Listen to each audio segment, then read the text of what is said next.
সকলের সমস্ত প্ল্যান ভেস্তে দিয়ে এবার সুস্থ হয়ে গেল কুসুম। দেবলীনা কিছুই করতে পারল না কুসুমের। অবশেষে সকলের ভালোবাসার টানে সুস্থ হয়ে গেল কুসুম। কুসুম ধারাবাহিকের সকল পর্বের আপডেটগুলো যারা পেতে চান তারা আমাদের পেজটি ফলো দিয়ে আমাদের সাথে তখন ভিডিওটি দেখে অবশ্যই একটা লাইক দিয়ে ভিডিওটি শেয়ার করে দিতে কিন্তু ভুলবেন না। নতুন পর্বের আমরা দেখতে পাই যে কুসুমকে যেদিনকে সাপে কামড়ায় সেদিন কুসুমের মায়ের দেওয়া কানের দুলগুলো হারিয়ে যায়।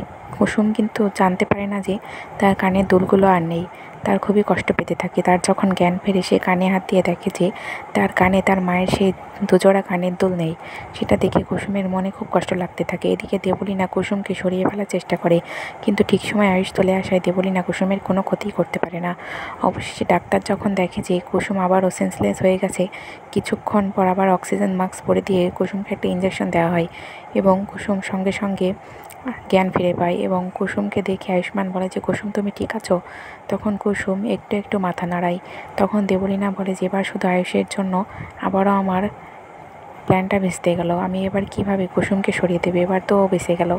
এ যাত্রায় আর আমি ওকে কিছুই করতে পারলাম না। অন্যদিকে ইন্দ্রাণী কুসুমের জন্য মঙ্গল কামনা করতে থাকে এবং কুসুমের জন্য পুজো দিতে থাকে। কুসুমের জন্য সমস্ত গরিব দুঃখী মানুষের কেক, জামা কাপড় এবং খাবার, বস্ত্রবিতান সব কিছু দান করতে থাকে। কুসুম যাতে সুস্থ হয়ে যায় সেই জন্য সকলের কাছে প্রার্থনা চায় ইন্দ্রাণী বলে যে আপনারা সকলেই কুসুমকে ভালো করে দেওয়ার প্রার্থনা করবেন যেন কুসুম খুব দ্রুত সুস্থ হয়ে যায়। তখন সকলে বলে যে মেয়েটা তো সত্যি অনেক ভালো, আমাদেরকে অনেক খাবার দেয়, সত্যি যেন মেয়েটা খুব তাড়াতাড়ি সুস্থ হয়ে যায়। ডাক্তার বলে যে কুসুমের জ্ঞান ফিরেছে। এই কথা শুনে আয়ুষ, কুসুমের বাবা, ঘন্টু সকলেই সেখানে চলে আসে।